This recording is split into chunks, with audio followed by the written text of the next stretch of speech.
Hi everyone, स्वागत है आप सबका आपके अपने चैनल केयर्स क्लासेस में। आज के इस लेक्चर में हम सब देखेंगे क्लास 12 का फिजिक्स। इसके पहले वाले लेक्चर में हम सब किरण प्रकाश की, क्योंकि आपको पता है कि आपका जो प्रकाश की दो पार्ट में बटा हुआ है, एक आपका किरण प्रकाश की है और दूसरा यूनिट आपका पूरा तरंग प्रकाश की है। तो किरण प्रकाश की में आपने क्या क्या देखा? परावर्तन, अपवर्तन, प्रिज्म द्वारा अपवर्तन, फिर उसके बाद लेंस, गोलीय पृष्ठ द्वारा अपवर्तन, दो पृष्ठों द्वारा अपवर्तन, दो पृष्ठ द्वारा अपवर्तन में आपने लेंस द्वारा अपवर्तन देखा। फिर उसके बाद यूवीएफ में संबंध, दो संपर्क में रखे लेंस द्वारा, सूक्ष्मदर्शी, दूरदर्शी, ये सब उसमें कंप्लीट हुआ। तो अब आज हम देखेंगे आपका सेकंड यूनिट प्रकाश की का, यानी ऐसा भी बोल सकते हो बुक सेकंड का सेकंड यूनिट, यूनिट 2 हम इसे क्या बोल सकते हैं? तरंग प्रकाश की।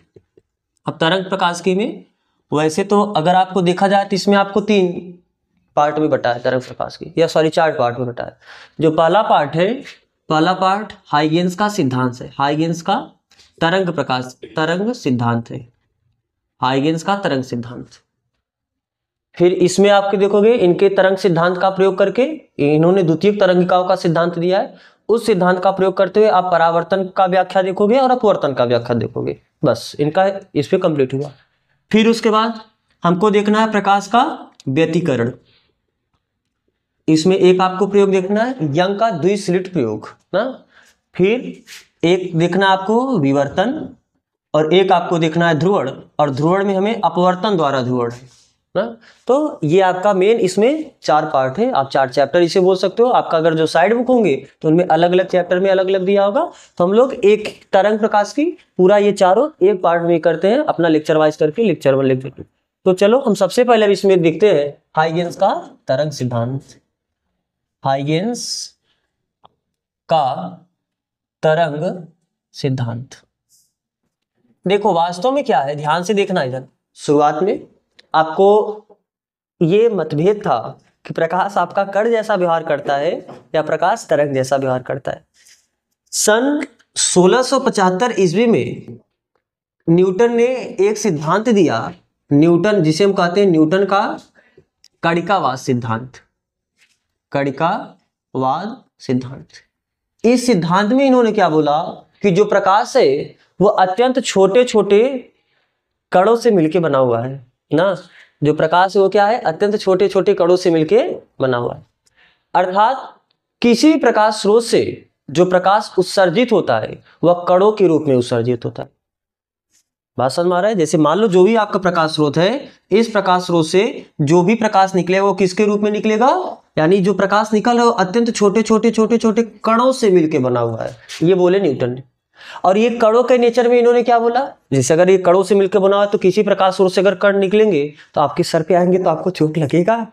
तो उन्होंने बोला कि कण जो प्रकाश है ऐसे कणों से मिलकर बना हुआ है जो कि भारहीन है, यानी द्रव्यमानहीन कण है, यानी इनका कोई मास नहीं, इनका कोई द्रव्यमान नहीं है। ऐसे कणों से आपका प्रकाश मिलकर बना हुआ है। और ये जो कण है माध्यम में प्रकाश की चाल से आगे बढ़ते हैं। और कोई भी वस्तु हमें कब दिखाई देता है? जब ये कण किसी वस्तु से टकराएंगे और टकराने के बाद परावर्तित होकर हमारे आंखों पे आके पड़ेंगे। कौन? ये कण ना, ये कण। तब जाके हमें वस्तु क्या होता है? दिखाई देता है। तो ये था इनका कॉन्सेप्ट, न्यूटन का कणिकावाद सिद्धांत जिसे कहते हैं। तो मेन बात क्या है इनके हिसाब से? प्रकाश है वो किससे मिलकर बना हुआ है? कणों का। यानी प्रकाश का प्रकृति क्या है? कण प्रकृति है। प्रकाश किस प्रकृति का होता है? कण प्रकृति का। लेकिन इन्होंने अपने सिद्धांत से, यानी न्यूटन का जो कणिकावाद सिद्धांत था, इस सिद्धांत का प्रयोग करके ना तो हम व्यतिकरण का व्याख्या कर पाए, ना तो विवर्तन का व्याख्या कर पाए, और ना ही ध्रुवण की व्याख्या कर पाए। तो इनका सिद्धांत क्या करके फेल करके फिर 1678 यानी लगभग 3 साल बाद 1678 ईस्वी में हाइगेंस, ये हालैंड के वैज्ञानिक, कहाँ के साइंटिस्ट हैं? हालैंड के। तो जो हालैंड के साइंटिस्ट हैं, वैज्ञानिक हैं हाइगेंस, इन्होंने अपना एक सिद्धांत दिया जिसे हम क्या कहते हैं? हाइगेंस का तरंग सिद्धांत। क्या कहेंगे? हाइगेंस का तरंग सिद्धांत। किस ईस्वी में? 1678 ईस्वी में हॉलैंड के वैज्ञानिक हाइगेंस ने अपना एक सिद्धांत प्रस्तुत किया जिसे हम क्या कहते हैं? हाइगेंस का तरंग सिद्धांत। इन्होंने नाम से ही स्पष्ट है, तरंग सिद्धांत। यानी प्रकाश को इन्होंने क्या माना है? कण माना कि तरंग माना है? प्रकाश को इन्होंने तरंग माना। तो इनके सिद्धांत के हिसाब से प्रकाश क्या है? तरंग है, प्रकाश एक प्रकार का तरंग है। यानी किसी भी जो स्रोत है, कोई भी अगर आपका स्रोत है, इस स्रोत से प्रकाश किस रूप में निकलता है? तरंगों के रूप में निकल के माध्यम में आगे चलता है। लेकिन अब ध्यान से सुनो, जो प्रकाश है, तरंग है, तरंग आप पढ़े हो क्लास 11 में, तरंग दो प्रकार का होता है, एक यांत्रिकी तरंग और एक वैद्युत चुंबकीय तरंग। थोड़ा सा देख लो, तरंग कितने प्रकार का होता है? दो प्रकार का होता है, एक यांत्रिकी तरंग होते हैं और एक वैद्युत चुंबकीय तरंग होते हैं। अब यांत्रिकी तरंग कैसे तरंग को बोलते हैं? ऐसा तरंग जिसे चलने के लिए किसकी आवश्यकता हो? माध्यम की आवश्यकता हो। और वैद्युत चुंबकीय तरंग ऐसे तरंग को बोलते हैं जिसे चलने के लिए माध्यम की आवश्यकता ना हो। माध्यम की आवश्यकता ना हो, इस बात का मतलब ये नहीं है कि अगर जहां माध्यम रहेगा वो वहां पर ये तरंग चल ही नहीं पाएगा। बिल्कुल, वहां माध्यम में भी ये तरंग चल सकता है, लेकिन जहां माध्यम नहीं होगा वहां पर भी ये तरंग चल सकता है, इस बात का ये मतलब है।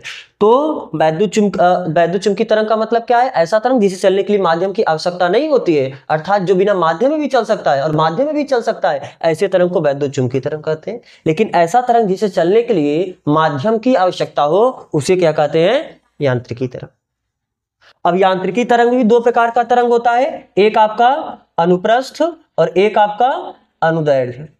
और जो आपका वैद्युत चुंबकीय तरंग होता है, ये सदैव क्या होता है? अनुप्रस्थ। ये सदैव क्या होता है? अनुप्रस्थ। तो अनुप्रस्थ और अनुदैर्ध्य में क्या अंतर है? जैसे मान लो कि यह आपका क्या है? एक तरंग है, इसमें तरंग किस डायरेक्शन में आगे बढ़ा? इस डायरेक्शन में आगे बढ़ा। और ये क्या है? माध्यम के कण है। तो माध्यम के कण, देखो तरंग ऐसे आगे बढ़ा, माध्यम के कण, ये जो कण है ये ऐसे ऊपर नीचे, ये कण जो ऊपर नीचे, ये कण ऐसे ऊपर नीचे ऊपर नीचे ऊपर नीचे, हर जगह के कण ऊपर नीचे क्या करेंगे? गति करेंगे। तो तरंग इस डायरेक्शन चला और माध्यम के कण इसके ऊपर नीचे चला, यानी जो माध्यम का कण है तरंग के लंबवत गति कर रहा है कि नहीं गति कर रहा है? तो जब ऐसा तरंग जिसमें माध्यम के कण, किसके कण? माध्यम के कण तरंग संचरण के लंबवत गति करते हैं, ऐसे तरंग को हम लोग क्या बोलते हैं? अनुप्रस्थ तरंग। और ऐसा तरंग जिसमें माध्यम के कण तरंग के ही दिशा में गति करते, जैसे जब हम बोलते हैं कोई बात आपके पास तक पहुंचता है, तो यहां पर वायु में तरंग चला, यहां से तरंग चल के आपके पास पहुंचा, यानी यहां से अगर कोई आदमी बोला और यहां पर वो बात पहुंचा, यानी तरंग इसी डायरेक्शन में आगे पहुंचा, बढ़ा कि नहीं बढ़ा? और आपको पता है ना कि यहाँ पर दाब में डिफरेंस की वजह से बात आगे पहुंचता है, यानी यहाँ पर जो माध्यम कण है इस तरीके से आगे चल, यानी संपीड़न और विरलन के रूप में आगे चलते चलते पहुंचते हैं। संपीड़न और विरलन का मतलब जहां कण पास पास आ जाते हैं उसे कहते हैं संपीड़न, और जहां कण दूर दूर होते हैं उसे हम क्या कहते हैं? विरलन। इस तरीके से कण आगे चलता चलता पहुंचता है, यानी माध्यम का कण ऐसे आगे फिर पीछे, आगे फिर पीछे, आगे फिर पीछे, यानी माध्यम कण इस तरीके से गति करता है तरंग के ही दिशा में। तरंग इसी दिशा में आगे बढ़ा और माध्यम के कण भी उसी दिशा में आगे पीछे गति कर रहे नहीं कर रहे? तो जब माध्यम के कण तरंग के ही दिशा में गति करते हैं, इस प्रकार के तरंग को हम लोग क्या कहते हैं? अनुदैर्ध्य तरंग। और जब माध्यम के कण तरंग की दिशा के लंबवत गति करते हैं, तो इस प्रकार के तरंग को हम लोग क्या कहते हैं? अनुदैर्ध्य तरंग। तो जो हाइगेंस है, इन्होंने सबसे पहले प्रकाश को क्या माना? तरंग माना। प्रकाश को क्या माना? और तरंग में भी कौन सा तरंग माना? यांत्रिकी तरंग माना। और यांत्रिकी तरंग में इन्होंने कौन सा तरंग माना? अनुदैर्ध्य माना। यांत्रिकी तरंग में कौन सा तरंग माना? अनुदैर्ध्य माना। यहीं से इनका फेलियर हो गया, क्योंकि सबसे पहली बात तो जब यांत्रिकी तरंग माने, यांत्रिकी तरंग का मतलब क्या है? ऐसा तरंग जिसे चलने के लिए किसकी आवश्यकता हो?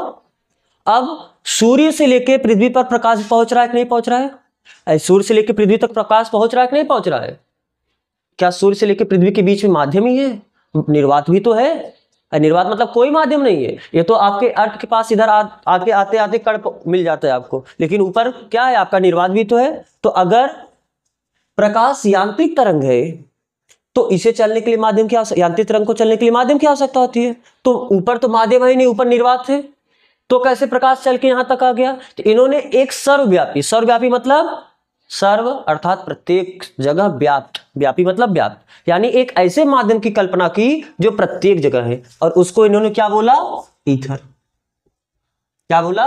ईथर। और इस ईथर के बारे में, अब ईथर के बारे में खासियत क्या है? इन्होंने माना कि इसका घनत्व बिल्कुल कम है। इसका घनत्व क्या है? एकदम कम है। और इसका जो प्रत्यास्थता गुणांक है या प्रत्यास्थता है वो क्या है? बहुत अधिक है। क्यों ऐसा माना? ध्यान से समझना थोड़ा। आपको पता है ना प्रकाश की चाल कितनी होती है? बहुत कम होती है, बहुत अधिक? क्यों? आप इतना बता दो। प्रकाश की चाल बहुत ज्यादा होती है। किसी भी माध्यम में जो तरंग होता है उसका जो चाल होता है यानी हम भी अगर बोले ये होता है √E/σ। ई क्या है? इलास्टिसिटी। इलास्टिसिटी यानी प्रत्यास्थता, और सिग्मा क्या है? घनत्व। तो अब बताओ, घनत्व है ये, घनत्व, सॉरी ये रो क्या है आपका? घनत्व। ई क्या है? प्रत्यास्थता। अब बताओ, अनुक्रमपाती व्युत्क्रमणपाती है? अरे ऊपर ऊपर है, जितना ज्यादा ई होगा उतना ज्यादा वेलोसिटी होगा, और जितना कम ई होगा उतना ज्यादा वेलोसिटी होगा। तो प्रकाश का वेलोसिटी बहुत ज्यादा है कि नहीं है? प्रकाश का चाल बहुत ज्यादा है, तो चाल कब ज्यादा होगा? जब ई बहुत ज्यादा हो और रो बहुत कम हो, यानी प्रत्यास्थता बहुत ज्यादा हो और घनत्व बहुत कम हो। इसीलिए, क्योंकि प्रकाश का चाल बहुत ज्यादा है, और प्रकाश चल किधर रहा है? ईथर में। इन्होंने मान लिया ना हर जगह ईथर ईथर ईथर है, तो अब ईथर में से प्रकाश चल के आ रहा है, तो किसी माध्यम में जो चाल होता है इस फार्मूले से दिया जाता है, ई ज्यादा होना चाहिए और रो कम होना चाहिए, यानी प्रत्यास्थता ज्यादा होना चाहिए और घनत्व बहुत कम होना चाहिए। इसीलिए इन्होंने ईथर के बारे में बताया कि मान लेते हैं ना, इन्होंने कह दिया कि हर जगह एक ईथर है, जहां कुछ नहीं वहां पर क्या है? ईथर है। और ईथर के बारे में क्या बताया कि ईथर एक ऐसा माध्यम है जो कि सर्वव्यापी यानी हर जगह व्याप्त है, और उसका घनत्व बहुत कम है और उसका प्रत्यास्थता बहुत ज्यादा है। और ये भारहीन माध्यम, भारहीन माने अगर भार होगा तो फिर सीधी सी बात है, अगर अर्थ में आ जाएगा तो ग्रेविटी की वजह से नीचे बैठेगा। भारहीन है यानी हल्का है, तो आपका जैसे गैस होता है हल्का होता है, सेम उसी तरह ये भी हल्का है, यानी इसका द्रव्यमान भी इन्होंने लगभग क्या माना? बहुत कम माना। यानी भारहीन, कम घनत्व वाला और अत्यधिक प्रत्यास्थता वाला एक माध्यम ईथर का इन्होंने कल्पना किया। किस बात के लिए? केवल ये बात अपने बताने के लिए कि देखो भाई, ये प्रकाश को इन्होंने तरंग माना, और तरंग यांत्रिकी तरंग माना, और यांत्रिकी तरंग केवल और केवल किसमें चलता है? माध्यम में। यांत्रिकी तरंग को चलने के लिए माध्यम चाहिए, तो इन्होंने एक माध्यम मान लिया, ईथर। बात समझ आ रहा है ना? तो फिर उसके बाद ठीक है, अपने माध्यम मानने के लिए इन्होंने ईथर का कल्पना कर दिया। उसके बाद क्या हुआ? यांत्रिकी तरंग में इन्होंने क्या, कौन सा तरंग मान लिया? अनुदैर्ध्य तरंग माना। और अनुदैर्ध्य तरंग मानने से क्या हुआ? विवर्तन का व्याख्या कर दिए, व्यतिकरण का व्याख्या कर दिए। लेकिन जब बात आए ध्रुवण का, तो ध्रुवण का व्याख्या अनुदैर्ध्य तरंग से नहीं हो पाया। बात समझ में आ रहा है ना? जो भी ध्रुवण का व्याख्या है वो अनुदैर्ध्य तरंग मान के नहीं हो पाया। तब इन्होंने प्रकाश को जो अनुदैर्ध्य तरंग मान के चला था वो अनुप्रस्थ तरंग माना, और अनुप्रस्थ तरंग मानने के बाद फिर जाके ध्रुवण की व्याख्या हो। तो यही इनका फेलियरिटी है, ये इनका विफलता है कि सबसे पहले ऐसा तो कोई माध्यम नहीं होता है ईथर। इन्होंने जो मान लिया है हमको पढ़ना पड़ेगा, लेकिन ऐसा जो ईथर इन्होंने माना है ऐसा कुछ नहीं। प्रकृति में ईथर उथर हर जगह व्याप्त है, ऐसा बिल्कुल नहीं है। और पहली बात, अब प्रकाश वास्तव में आपका अनुप्रस्थ प्रकृति का, इन्होंने क्या माना था? अनुदैर्ध्य। आज की डेट में जो आपका माना जाता है वो प्रकाश को किस प्रकृति का माना जाता है? अनुप्रस्थ प्रकृति का माना। तो बात समझ आ रहा है ना? तो इनके तरंग प्रकृति में क्या है, तरंग सिद्धांत में क्या है, यही सब आपको लिखना है कि किस ईस्वी में, सन 1678 ईस्वी में हालैंड के वैज्ञानिक हाइगेंस ने प्रकाश के तरंग सिद्धांत का प्रतिपादन किया। इनके हिसाब से क्या है? प्रकाश एक तरंग है, यानी किसी प्रकाश स्रोत से जो प्रकाश निकलता है वो तरंगों के रूप में निकल के माध्यम में क्या होता है? आगे संचरित होता है। उस समय तक क्या माना जाता था कि तरंग को चलने के लिए माध्यम की आवश्यकता होती है, इसलिए इन्होंने एक सर्वव्यापी माध्यम ईथर की कल्पना की, जो कि भारहीन है, कम घनत्व वाला है, अत्यधिक प्रत्यास्थता वाला है। बात समझ में आ रहा है ना? तो चलो हम लोग फिर पहले इसे लिखते हैं। तो आप हेडिंग डालो हाइगेंस का। तो ये कणिकावाद सिद्धांत आपको नहीं लिखना, आपके सिलेबस में नहीं है, तो केवल भूमिका बनाने के लिए कि तरंग सिद्धांत से पहले कण सिद्धांत आया था, इसलिए आपको बताया। देखो कितने में, ये 1678 में है, और कण का सिद्धांत 1675 यानी 3 साल पहले है। तो आप हेडिंग डालो हाइगेंस का तरंग सिद्धांत।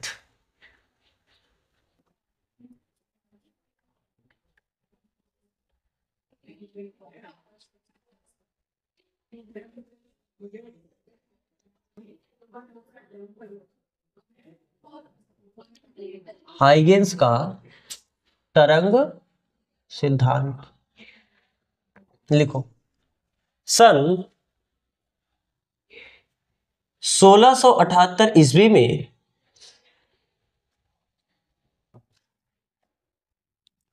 हॉलैंड के वैज्ञानिक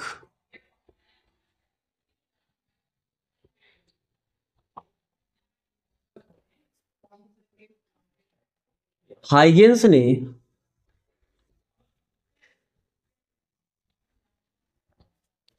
प्रकाश के तरंग सिद्धांत का प्रतिपादन किया।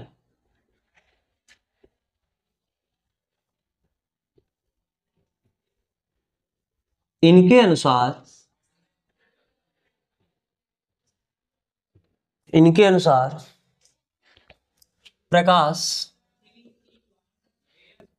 एक तरंग है, अर्थात किसी भी स्रोत से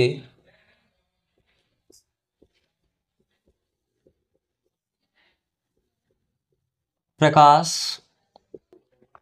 तरंगों के रूप में उत्सर्जित होता है।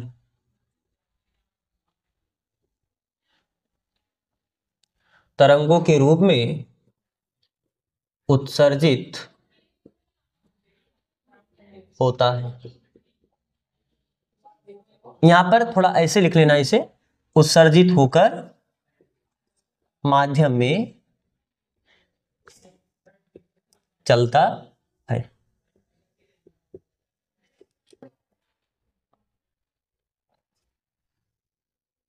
चूंकि तरंगों के चलने के लिए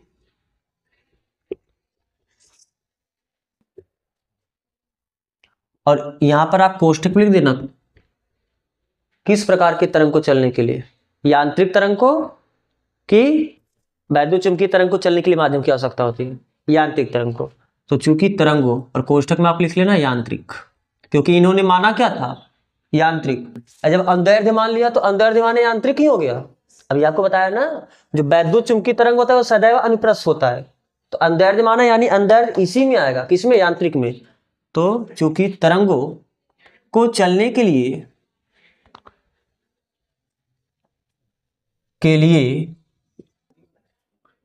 माध्यम की आवश्यकता होती है,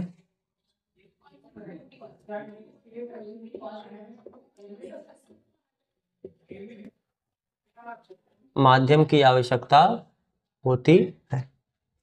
अतः इन्होंने एक सर्वव्यापी माध्यम, एक सर्वव्यापी माध्यम ईथर की कल्पना की,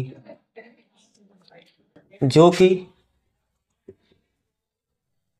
एक भारहीन के साथ कम घनत्व वाला तथा उच्च प्रत्यास्थता वाला, एक भारहीन कम घनत्व वाला तथा उच्च प्रत्यास्थता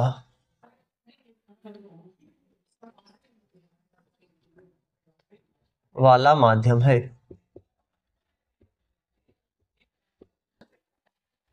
ठीक है,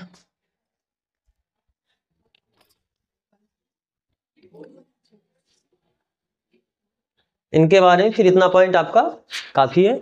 तो अब हम लोग वास्तव में क्या है कि हमें जो पढ़ना है, इनका द्वितीयक तरंगिकाओं का सिद्धांत पढ़ना है। हाइगेंस का द्वितीयक, जो कि सबसे इंपॉर्टेंट आपके लिए, मतलब इसमें वही पूछता है द्वितीयक तरंगिकाओं का सिद्धांत। लेकिन द्वितीयक तरंगिकाओं का सिद्धांत पढ़ने से पहले आपको तरंगाग्र पढ़ना है ना। एक वर्ड तरंगाग्र, तरंगाग्र नाम सुने होंगे ना। तो सबसे पहले आप हेडिंग डालो तरंगाग्र। हम ये इरेज कर रहे हैं, आप लिख चुके हो इसे, तरंगाग्र।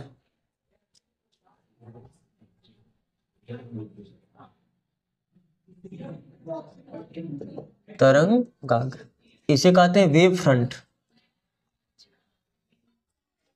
Wave front. क्या है तरंगाग्र, ध्यान से सुनो। जैसे आपको पता है, मान लो कि ये आपका क्या है, एक कोई प्रकाश स्रोत है। तो जब इससे प्रकाश निकलना स्टार्ट होगा तो क्या माध्यम के जितने कण, माध्यम में जितने स्थित कण है सब कंपन करने लगेंगे। क्यों? अरे जब ये तरंग निकलेगा तो तरंग में क्या होता है, माध्यम के कण उसके साथ कंपन करते चलते हैं। तो अब इसी माध्यम में, मान लो यही आपका माध्यम हो गया और ये आपका क्या होगा, प्रकाश स्रोत हुआ। तो जब इस प्रकाश स्रोत से कोई प्रकाश निकल रहा है तो माध्यम के जितने भी कण है वो सभी कण कंपन करने लगे, हर जगह के कण, ऊपर नीचे दाएं बाएं लेफ्ट राइट जितने भी है, किसी भी एंगल पे आप चले जाओ, सभी एंगल पे जो कण है वो कंपन करने लगेंगे।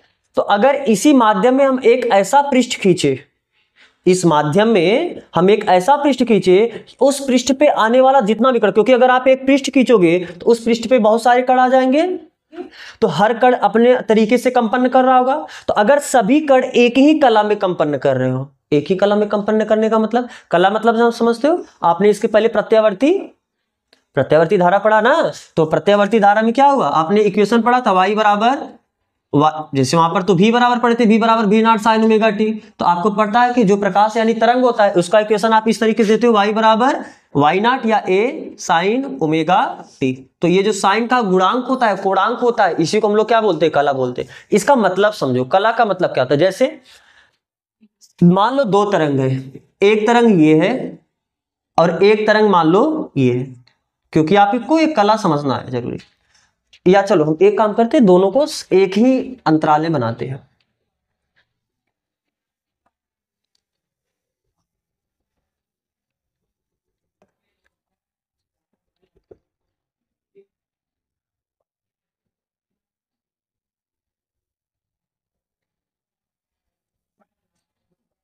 ठीक है, मान लो इस तरीके से।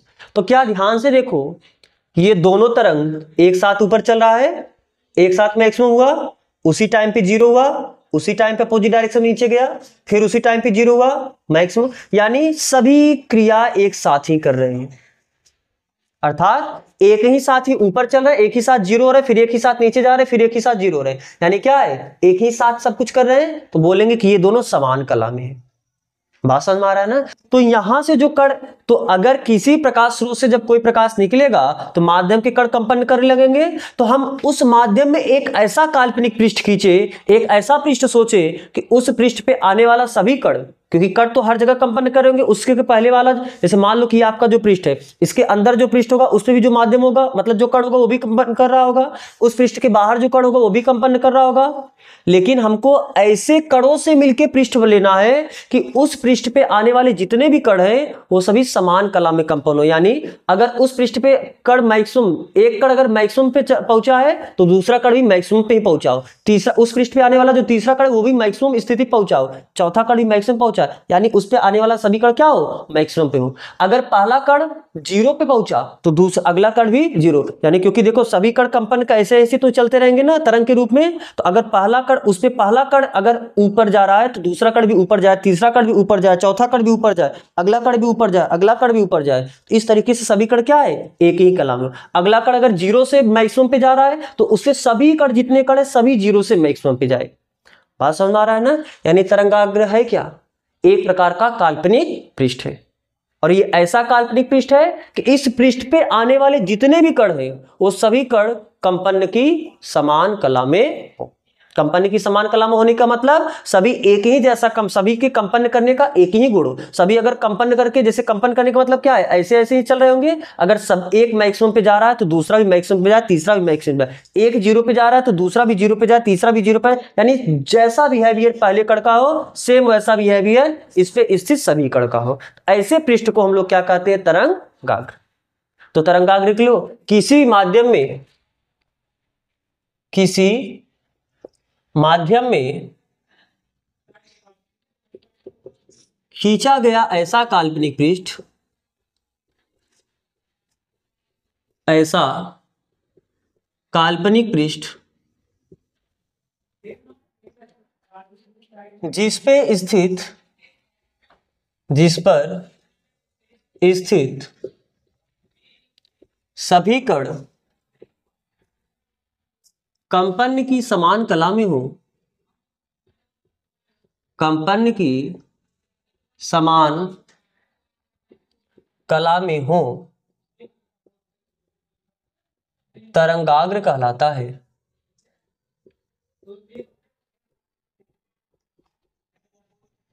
तरंगाग्र कहलाता है।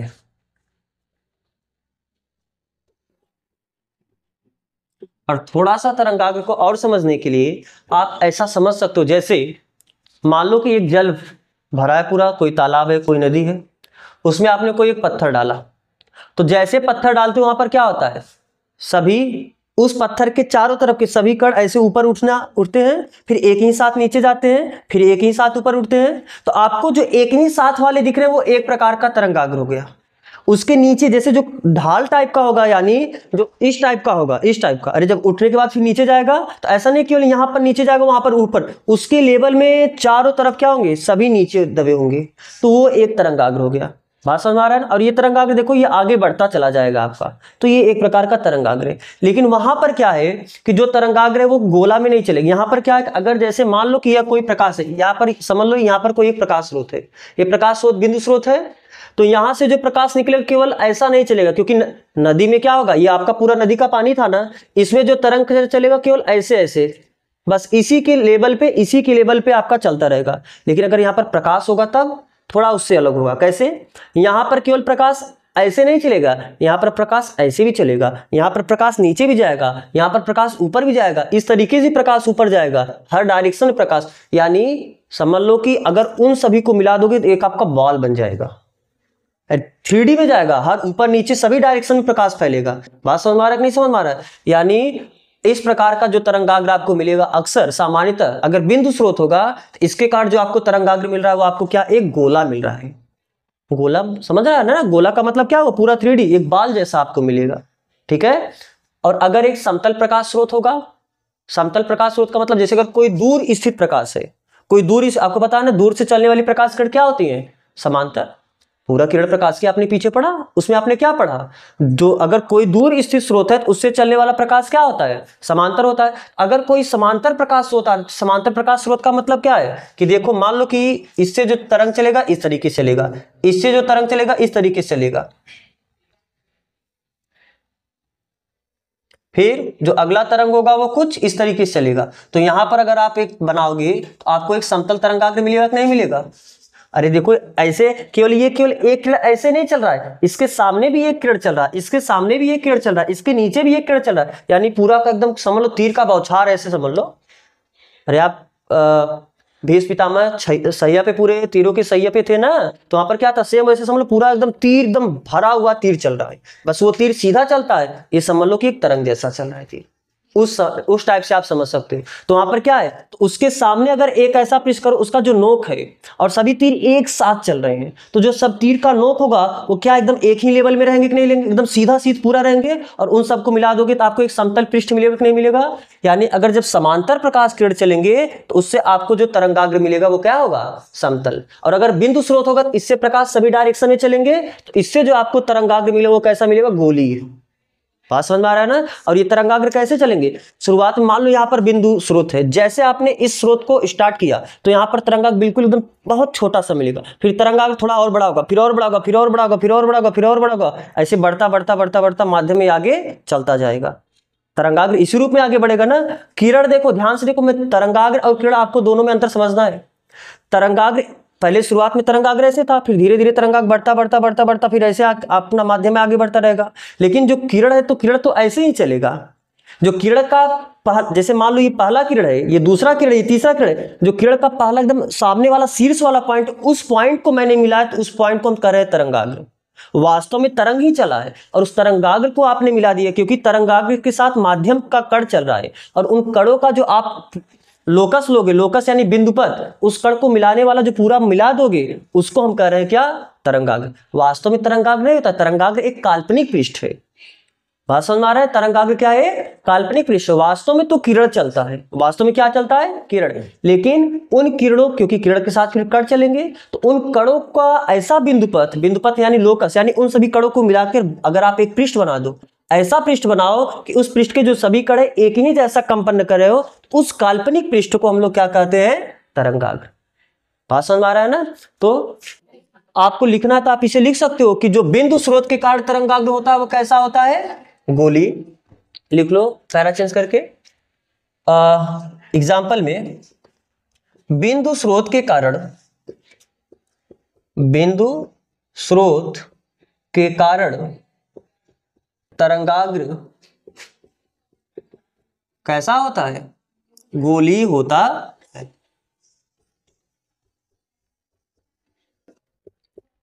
जैसे मान लो कि आपका एक बिंदु स्रोत है, तो इसके वजह से प्रकाश सभी डायरेक्शन में जाएगा ना, तो इसके कारण जो आपको तरंगाग्र मिलेगा वो कैसा मिलेगा, गोली तरंगाग्र मिलेगा। क्योंकि कैसे, ध्यान से देखो, अगर, क्योंकि देखो सभी पॉइंट एक बराबर दूरी पर होंगे कि नहीं बराबर दूरी पर होंगे? क्यों बराबर दूरी पर होंगे? क्योंकि ये सेंटर का काम कर जाएगा और ये केंद्र का काम करेगा। केंद्र से सब रेडियस का काम कर रहा होगा कि नहीं काम कर रहा होगा? यानी जितना दूर ये प्रकाश चलेगा उतना दूर ये सभी प्रकाश उस बराबर बराबर दूरी पर चले होंगे। और जब सभी प्रकाश बराबर दूरी पर चले होंगे तो जैसे ये चला होगा, अगर यहाँ पर पहुंचा है तो क्या सेम वैसे ये भी तो वैसे वहीं पर पहुंचा होगा, सेम वैसे भी ये भी वहीं पर पहुंचा होगा। यानी अगर ये ऊपर उठना चाह रहा है, ये भी ऊपर उठना चाहेगा, ये भी ऊपर उठना चाहेगा, इस पृष्ठ पे सभी कण ऊपर उठना चाह रहे होंगे। बात समझ में आ रहा है नहीं समझ में आ रहा है? और इसी ऐसे ही तो पृष्ठ को सानी सब अगर ऊपर उठना चाह रहे हैं तो क्या सब समान कला में हो गए? समान कला का मतलब क्या है? एक ही जैसा नेचर। अगर ये ऊपर उठना चाह तो ये भी ऊपर उठना चाह। और ऐसे ही तो पृष्ठ को हम लोग क्या कहते हैं? तरंगाग्र। ऐसा पृष्ठ जो कंपन की किस में हो? समान कला में स्थित हो। आप इतना ऐसा मत बनाओ, केवल आप ये बिंदु स्रोत बना लो। ये आपका क्या है? मान लो बिंदु स्रोत। इससे प्रकाश सभी डायरेक्शन में इस तरीके से जाएगा। इससे जो आपका तरंगाग्र मिलेगा वो कैसा मिलेगा? गोलीय।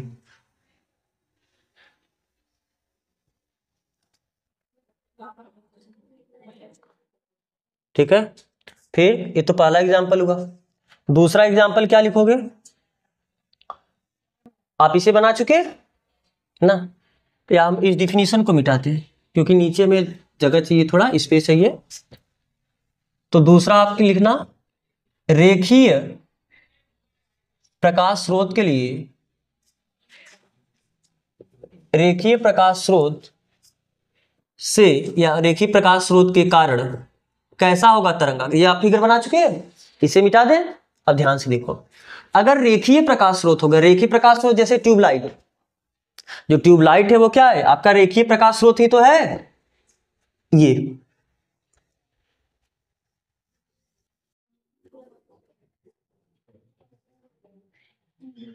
ध्यान से देखो, ये आपका रेखीय प्रकाश स्रोत है। इसके कारण तरंगाग्र कैसा मिलेगा बताओ? रेखीय प्रकाश स्रोत के कारण जो तरंगाग्र मिलेगा वो आपको बेलनाकार मिलेगा। क्योंकि मान लो यही रेखीय प्रकाश हो, ये आपका पूरा रॉड है, हर जगह पूरा जलेगा। तो जैसे ये जलना स्टार्ट होगा, यानी स्टार्ट होगा, तो प्रकाश इधर निकलेगा, इधर निकलेगा, हर जगह तो प्रकाश निकलेगा। बोलो, प्रकाश सभी डायरेक्शन में निकलेगा और उन सभी को आप मिला दोगे तो आपका क्या बन जाएगा? एक बेलनाकार ही बनेगा कि नहीं बनेगा? तो यानी रेखीय प्रकाश स्रोत के कारण जो तरंगाग्र मिलता है वह तरंगाग्र कैसा होता है? बेलनाकार।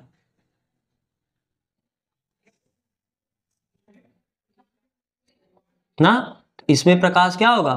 देखो ये इस तरीके से। बात समझ आ रहा है कि नहीं समझ आ रहा है ना? सभी डायरेक्शन में प्रकाश आएगा। तो आप लिख लो, रेखीय प्रकाश स्रोत के कारण तरंगाग्र बेलनाकार होता है। तरंगाग्र बेलनाकार होता है। और तीसरा पॉइंट लिख लो कि दूर स्थित प्रकाश स्रोत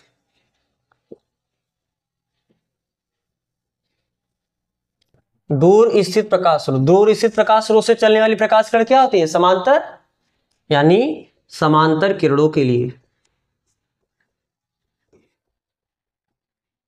या समांतर किरणों के दूर स्थित प्रकाश स्रोत के कारण तरंगाग्र कैसा होता है? समतल होता है। समतल होता है। आप बनाना है बना सकते हो। ये आपका क्या है? ये तरंग है। इस तरंग के कारण आपको जो मिलेगा प्रकाश तरंगाग्र, वो तरंगाग्र कैसा मिलेगा? समतल। ठीक है।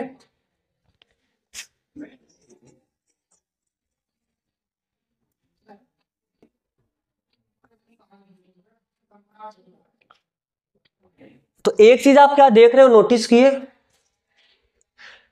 ये क्या है?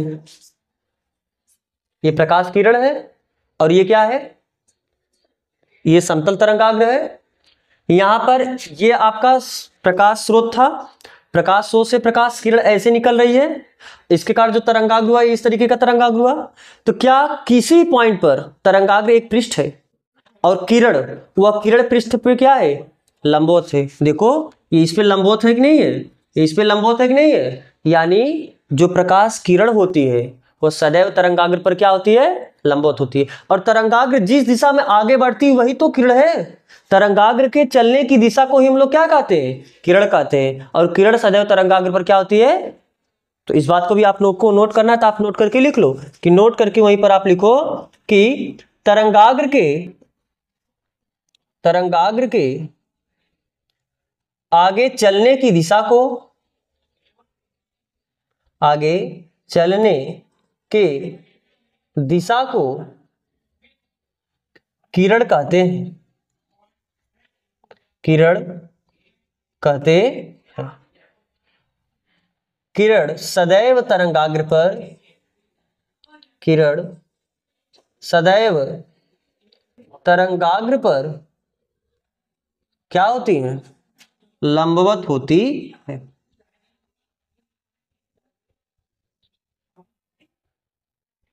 ठीक है, किरण सदैव तरंगाग्र पर लंबवत होती है।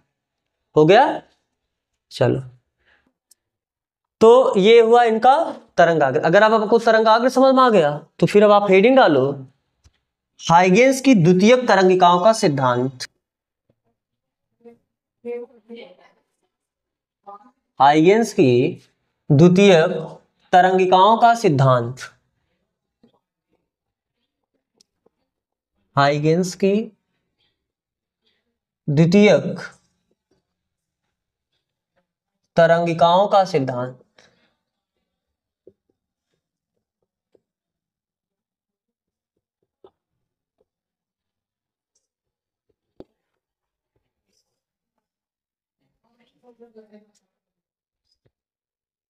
हो गया। तो इन्होंने क्या है कि किसी भी प्रकाश का, प्रकाश तरंग के रूप में चलता है, तो तरंग, और तरंग से आपको इन्होंने क्या बताया, तरंगाग्र। तो तरंगाग्र माध्यम में कैसे चलेगा उसके लिए इन्होंने 3 सिद्धांत दिया, जिसे हम लोग क्या कहते हैं, हाइगेंस की द्वितीयक तरंगिकाओं का सिद्धांत। तो आप पहले एक लाइन वैसे लिख लो, फिर इनका सिद्धांत क्या है देखते हैं कि माध्यम में प्रकाश संचरण हेतु, माध्यम में प्रकाश, और प्रकाश यानी तरंग, इन्होंने प्रकाश को क्या माना है, तरंग। माध्यम में प्रकाश के संचरण हेतु, संचरण हेतु हाइगेंस ने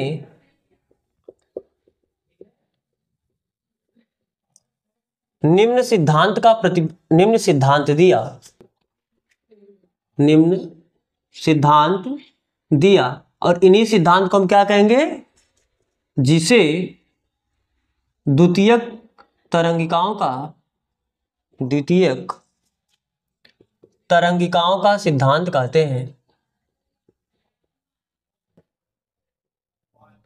द्वितीयक तरंगिकाओं का सिद्धांत कहते हैं। ठीक है, सबसे पहला सिद्धांत वही जो तरंगाग्र का आपने परिभाषा लिखा है ना, जो तरंगाग्र परिभाषा लिखा है ये आपका पहला सिद्धांत होगा। तरंगाग्र परिभाषा क्या लिखा है, किसी माध्यम में खींचा गया ऐसा काल्पनिक पृष्ठ जिसपे स्थित सभी कण कंपन की समान कला में स्थित हो, ऐसे काल्पनिक पृष्ठ को आप क्या कहते हो, तरंगाग्र कहते हो। तो थोड़ा सा बस 1-2 लाइन उसमें और ऐड करना, क्या कि जब किसी माध्यम में स्थित कोई प्रकाश स्रोत से प्रकाश निकलता है, उस माध्यम में स्थित सभी कण क्या होता है, कंपन करने लगता है, और उस माध्यम में खींचा गया, फिर वही आपका पूरा डिफिनीशन ना, ऐसा काल्पनिक पृष्ठ। तो लिखो, जब किसी माध्यम में, जब किसी माध्यम में स्थित प्रकाश स्रोत से, प्रकाश स्रोत से प्रकाश उत्सर्जित होता है, प्रकाश उत्सर्जित होता है, उत्सर्जित होने का मतलब प्रकाश निकलता है, तो माध्यम में स्थित सभी कण, माध्यम में स्थित सभी कण कंपन करने लगते हैं।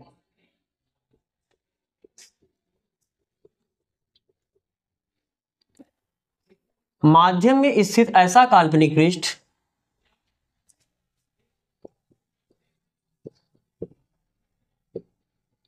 ऐसा काल्पनिक पृष्ठ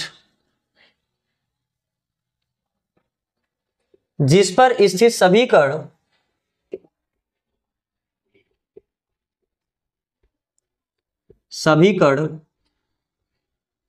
कंपन की समान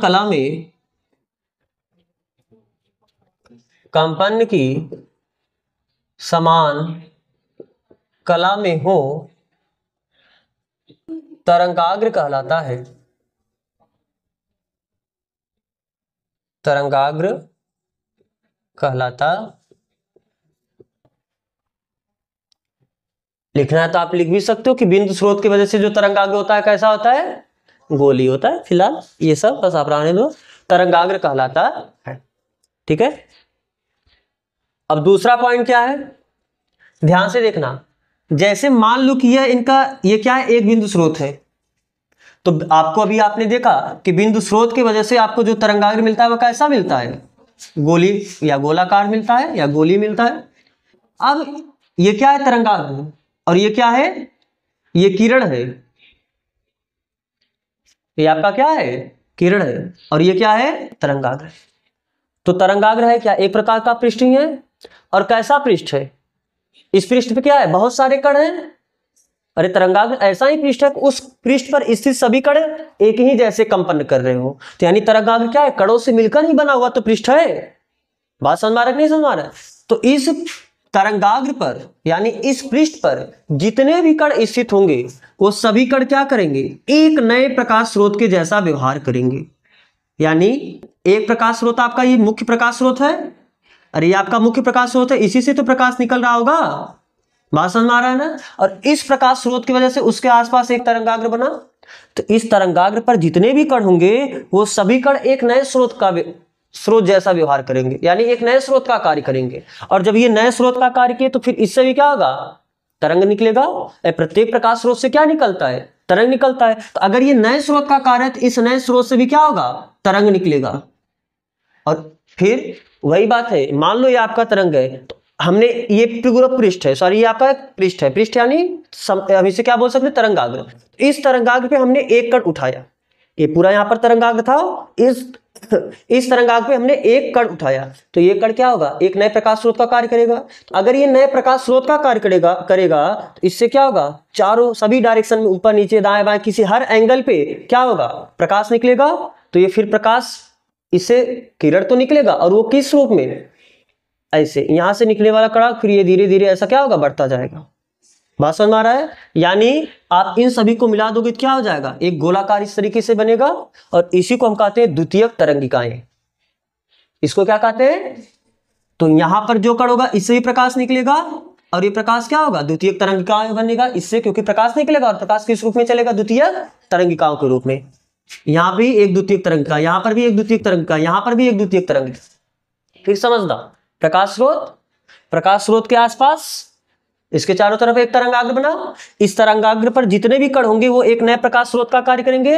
अगर प्रकाश स्रोत का कार्य करेंगे तो इससे भी तरंग क्या होंगे, तरंगाग्र निकलकर माध्यम में आगे बढ़ेंगे, और माध्यम में किस चाल से आगे बढ़ेंगे, उसी प्रकाश की चाल से, यानी 3 × 10⁻8 मीटर पर सेकंड की चाल से ये तरंगाग्र आगे बढ़ेंगे। और इस तरंग को हम लोग क्या कहेंगे, द्वितीयक तरंगिकाएं। क्या कहेंगे, द्वितीयक तरंगिका।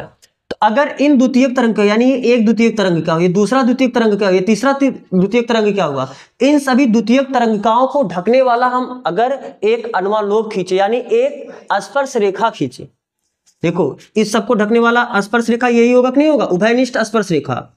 ये तो ये जो उभयनिष्ठ स्पर्श रेखा या ये भी एक पूरा पृष्ठ बन जाएगा, नहीं बन जाएगा।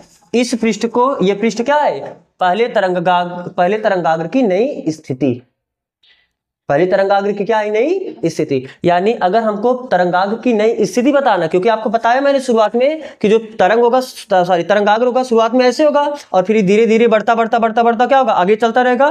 तो किसी क्षण मान लो तरंगाग्र है, फिर कुछ क्षण बाद तरंगाग्र होगा, फिर कुछ क्षण बाद तरंगाग्र होगा, फिर कुछ क्षण बाद तरंगाग्र होगा। तो किसी भी क्षण तरंगाग्र की नई स्थिति बताने के लिए आपको क्या करना पड़ेगा, जो पहला तरंगाग्र था उस पे स्थित सभी कण एक प्रकाश स्रोत का कार्य करेगा, उस प्रकाश स्रोत से क्या होगा, द्वितीयक तरंगिका निकलेगा। उन द्वितीयक तरंगिकाओं को ढकने वाला अगर हम एक अनुवालोक खींचे तो जो अनुवालोक होगा, यानी जो कॉमन पृष्ठ होगा, इनके स्पर्श रेखा से मिलकर बना हुआ जो कॉमन पृष्ठ होगा, वह पृष्ठ तरंगाग्र की नई स्थिति को प्रदर्शित करेगा। तो दूसरा में क्या लिखोगे आप, तरंगाग्र पर स्थित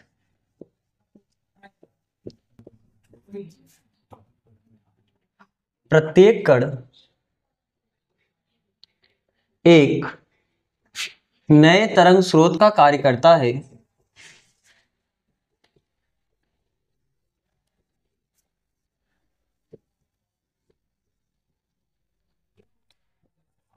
जिससे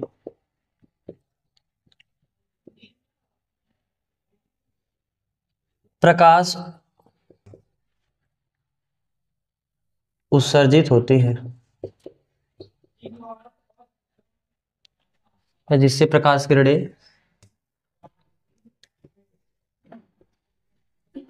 निकलती हैं। इन प्रकाश किरणों को हम क्या कहेंगे, द्वितीयक तरंगिकाएं। इन प्रकाश किरणों को द्वितीयक तरंगिकाएं कहते हैं।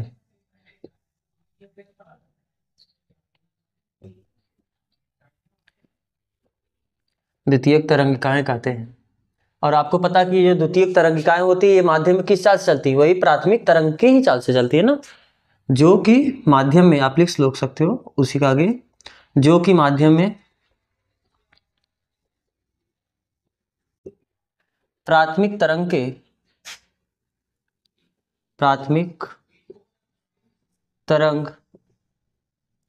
के ही चाल से आगे बढ़ती हैं।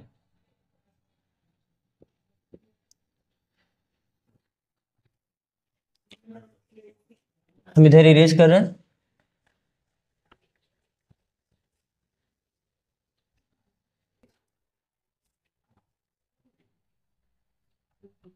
लास्ट इनका सिद्धांत,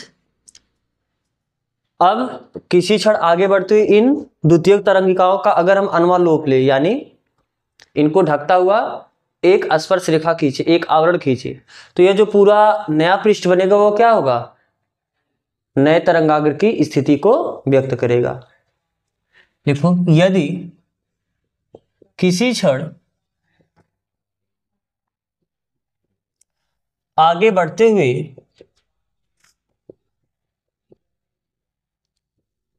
इन तरंगिकाओं यानी द्वितीयक तरंगिकाओं का अनुवालोक, कोष्ठक में आप लिख लेना, स्पर्श करते हुए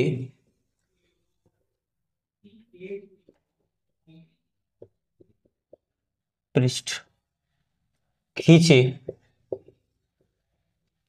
तो वह उस क्षण तरंगाग्र की नई स्थिति को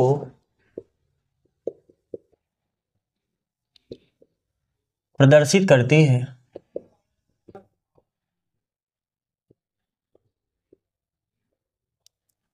ठीक है, तो हम तरंगाग्र की नई स्थिति को, ये दूसरा हो गया है ना सबका, तो तरंगाग्र की नई स्थिति को हम कैसे खींचेंगे आप एक बार फिर से देख लो, और इसको हम लैंग्वेज में करके लिख भी लेते हैं अपने सुविधा के लिए। ध्यान से देखना, मान लो कि यह आपका क्या है, एक प्रकाश स्रोत है, यस क्या है, प्रकाश स्रोत ना। तो प्रकाश स्रोत होने का मतलब क्या है कि इससे प्रकाश निकलेंगी और जैसे इससे प्रकाश निकलना स्टार्ट होगा माध्यम की कण कंपन करना स्टार्ट करेगा। तो अगर हम इसके आसपास एक ऐसा पृष्ठ खींचे, क्योंकि अब आपको पता है कि इसके कारण जो पृष्ठ होगा यानी जो तरंगाग्र होगा वो कैसा होगा, गोली तरंगाग्र होगा। तो गोली तरंगाग्र क्या होगा, तरंगाग्र क्या होता है, ऐसा पृष्ठ जिसपे स्थित सभी कण कंपन की समान कला में। तो कण ऐसे सभी कण को आप मिला दो जो समान कंपन की कला में गति कर रहे हैं, कंपन कर रहे हैं, तो वो आपका तरंगाग्र हो जाएगा। अब इस तरंगाग्र पर जितने भी कण उपस्थित हैं ये सभी कण क्या कर रहे होंगे, एक नए प्रकाश स्रोत का कार्य करेंगे, और नए प्रकाश स्रोत का कार्य करेंगे तो इससे फिर प्रकाश उत्सर्जित होगा और इससे क्या बनेगा, गोलीय तरंगाग्र बनेगा। फिर इससे गोलीय तरंगाग्र निकलेगा, उसको हम द्वितीयक तरंगिकाएं कहते हैं। उसको क्या कहते हैं। अब मान लो आपको किसी टाइम, ये आपका क्या है, प्राथमिक तरंगाग्र है, पहला तरंगाग्र है, प्रकाश स्रोत, इस प्रकाश स्रोत के कारण ये तरंगाग्र। अब तरंगाग्र इतना दूर नहीं होगा, होगा जस्ट इसके पास ही, लेकिन हम लोग केवल समझने के लिए इसे इतना दूर बनाते। अब अगर हमको आपसे कोई बोलेगा 2 सेकंड बाद बताओ तो तरंगाग्र क्या होगा, 3 सेकंड बाद तरंगाग्र बनाओ, 5 सेकंड बाद तरंगाग्र बनाओ, 10 जितने भी टाइम के बाद तरंगाग्र बनाना होगा, तो हम क्या करेंगे, मान लो कि क्योंकि आपको पता है कि प्रकाश किस चाल से चलता है, प्रकाश का चाल हम वही मान लेते हैं भी, जो कि 3 × 10 घाते 8 मीटर पर सेकंड होता है। अगर आपको जितने टाइम बाद तरंगाग्र बनाना है उतने टाइम का गुणा करके, तो VT ये एक दूरी आएगा, अरे V क्या है, चाल है, चाल में समय का गुणा करोगे दूरी आएगा, तो इतने दूरी का, इतने लेंथ का रेडियस लेते हुए आप क्या बनाओ, सर्कल बनाओ। जैसे हम एग्जांपल में क्यों ले रहे हैं, अगर हमें 2 सेकंड बाद तरंगाग्र बनाना है, ये पहला तरंगाग्र है, अब 2 सेकंड बाद ये तरंगाग्र कहां पहुंचेगा, हमें वो बनाना है, तो हम क्या करेंगे, V में 2 का गुणा करेंगे, प्रकाश की चाल में 2 का, क्योंकि अब यहां से प्रकाश की चाल कितने अगर 2 सेकंड बाद कितना दूरी तय करेगा, इतना दूरी तय करेगा, और ये दूरी कैसे निकालोगे, दूरी बराबर चाल गुणे, तो प्रकाश का चाल भी चाल से चल रहा होगा, और 2 सेकंड बाद निकालने तो 2 का गुणा करेंगे, कितना दूरी चलेगा, तो यहां से जो यह बिंदु है यहां से प्रकाश V × 2 दूरी चल चुका होगा। तो अब ऐसा नहीं कि केवल V × 2 दूरी इधर चला होगा, इधर भी चला होगा, इधर भी चला होगा, बताए थे कल ना, सभी डायरेक्शन में पूरे एकदम 3D एकदम गोला टाइप बन गया होगा पूरा। तो उतने रेडियस का हम क्या करेंगे, एक गोला खींच देंगे। बात समझ में आ रहा है ना। ऐसे मान लो ये पहला बिंदु है, तो यहां से भी V × 2 इतना जो दूरी आएगा, उतनी दूरी को रेडियस मानते हुए इस बिंदु के आसपास हम क्या करेंगे, एक गोला खींचेंगे, उतनी दूरी का एक गोला खींचेंगे, उतने ही रेडियस का गोला खींचेंगे, इसको सेंटर मान के उतने ही रेडियस का गोला खींचेंगे। ऐसे ऐसे क्या आप पूरे तरंगाग्र पर, ये जो तरंगाग्र, क्योंकि सभी कण एक प्रकाश स्रोत का कार्य करेगा, तो सभी प्रकाश स्रोत के आसपास आप ऐसा गोला खींच सकते हो। तो ये, और ये क्या है, ये क्या है, द्वितीयक तरंगिकाएं, ये जो आपने गोला खींचा है द्वितीयक तरंगिकाएं है ना। तो अगर इनको ढकते हुए आप एक पृष्ठ खींचो, एक आवरण खींचो, तो यही आवरण 2 सेकंड बाद इस तरंगा, ये पहला तरंगाग्र था, तो इस तरंगाग्र की जो नई स्थिति होगी ये हो जाएगी, 2 सेकंड बाद ये तरंगाग्र ये हो जाएगा, क्योंकि तरंगाग्र आगे बढ़ रहा होगा धीरे धीरे ना, तो 2 सेकंड बाद ये तरंगाग्र यहाँ पर पहुंच जाएगा। अगर आपको 10 सेकंड बाद खींचना था कि ये तरंगाग्र कहां पहुंचेगा, आप V × 10 इतने रेडियस का एक गोला बनाते, तो वो गोला क्या होता, बड़ा बनता, वो बड़ा, तो उनको खींचते तो ये हो जाता तरंगाग्र। बात समझ में आ रहा है ना। तो चलो इसे हम लिख लेते हैं थोड़ा, और पहले ही फिगर आप जैसे करके केवल वैसे लिख लो अपने समझने के लिए। सिद्धांत पूछेगा तो आपके लिए यहीं तक लिखोगे, हाइगेंस के द्वितीयक तरंगिकाओं का सिद्धांत पूछेगा, आपको कोई फिगर बनाने का काम नहीं, आपके लिए तीनों सिद्धांत लिख देना। तो अब हम तरंगाग्र की नई स्थिति को समझने के लिए केवल अपने सुविधा के लिए लिख ले रहे हैं कि माना एक प्रकाश स्रोत S है,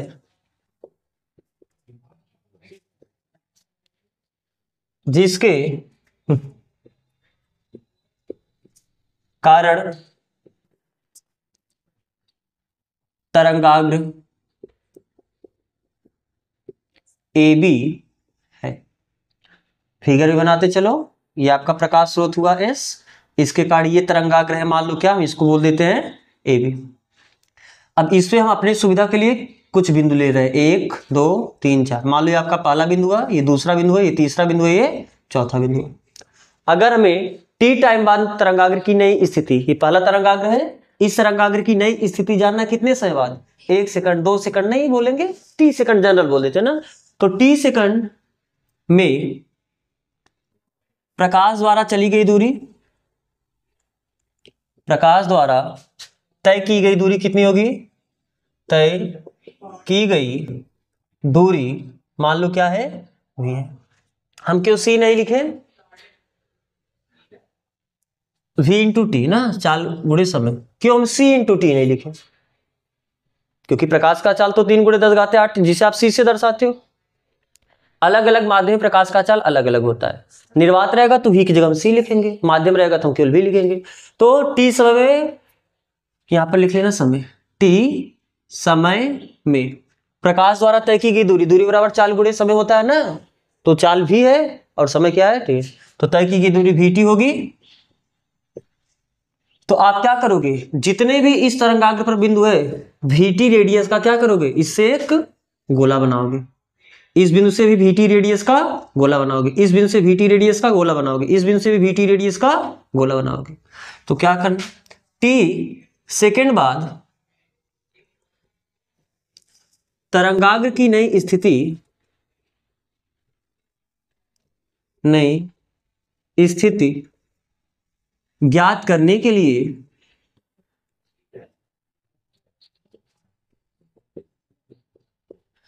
तरंगाग्र पर स्थित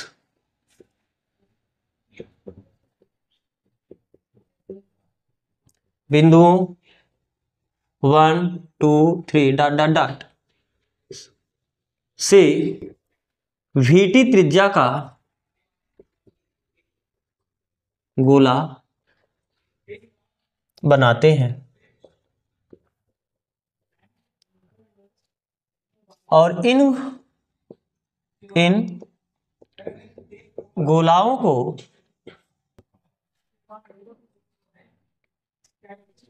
ढकता हुआ पृष्ठ, और उस पृष्ठ को हम बोल देते हैं क्या, ए डैश बी डैश। अब वास्तव में ध्यान से देखना, अगर आप इन गोलाओं को ढकता हुआ जब पृष्ठ खींचोगे तो एक इन गोलाओं को ढकता हुआ पृष्ठ एक यही होगा, ये भी तो पृष्ठ होगा, ये पृष्ठ भी तो इन गोलाओं को ढक रहा है। लेकिन जो हाइगेंस का तरंग सिद्धांत है, यानी द्वितीय तरंगिकाओं का सिद्धांत है, वो केवल आगे वाले पृष्ठ के लिए बात करता है, पीछे वाले पृष्ठ के लिए बात। और सीधी सी बात है भाई, प्रकाश आगे चल रहा होगा, प्रकाश आगे की दिशा में, तो ये क्यों, क्योंकि इनके नियम से, इनका नियम क्या बोलता है, बस इस पृष्ठ को ढकने वाला जो पृष्ठ होगा वही तरंगाग्र की नई स्थिति होगी। तो इस पृष्ठ को ढकने वाला दो पृष्ठ है ना, तो इनके हिसाब से ये भी होना चाहिए, लेकिन ये नहीं होता है। फिर यही तो इनका विफलता है, ये नहीं बता पाए कि आगे की तरफ ही क्यों लेते, पीछे की तरफ वाले तरंगाग्र क्यों नहीं लेते, ये नहीं बता पाए, ये इनका विफलता है। तो हमको क्या करना है, केवल इस तरंगाग्र को ढकने वाला आगे चलते हुए जो ढकता हुआ पृष्ठ होगा वही तरंगाग्र की नई स्थिति को लेना है। तो इस पीछे वाले पृष्ठ को आप मत सोचना। तो ये क्या हुआ, ए डैश बी डैश। तो इन गोलाओं को ढकता हुआ पृष्ठ ए डैश बी डैश, यही आपका क्या है, अनुमालोक। अनुमालोक का मतलब सभी गोलाओं को ढकता हुआ जो पृष्ठ होगा उसी पृष्ठ को हम क्या बोलेंगे, अनुमालोक। अनुमालोक इसको हम लोग कभी कभी वास्तव में हिंदी में जब लिखते हैं अनुमालोक बोलते हैं, वरना इंग्लिश में वास्तव में इसका नाम है इन्वलप। अरे आपको मिलता है ना इन्वलप, क्या मिलता है, वो कवर करके ही तो मिलता रहता है, यानी ढका ही तो रहता है ना। तो इन्वलप का काम क्या होता है, ढकना।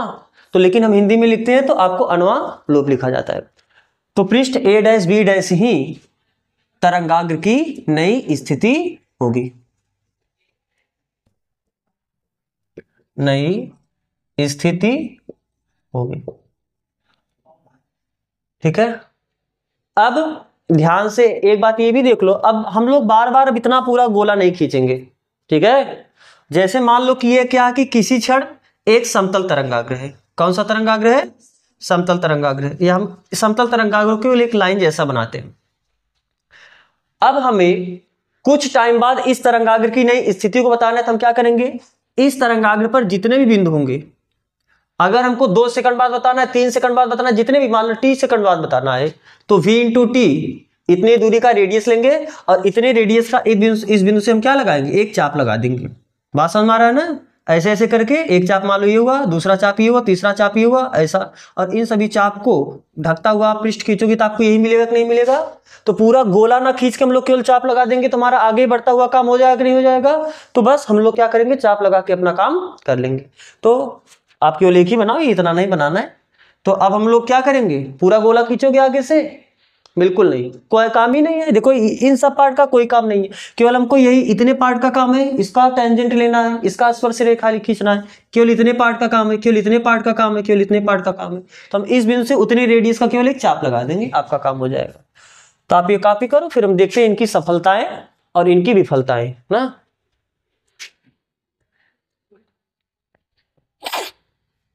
यहीं पर बस करते हैं ना, सफलता विफलता और परावर्तन अपवर्तन की व्याख्या, इसको हम अगले लेक्चर में करेंगे। तो यहाँ तक जुड़ने के लिए आप सबका बहुत बहुत धन्यवाद।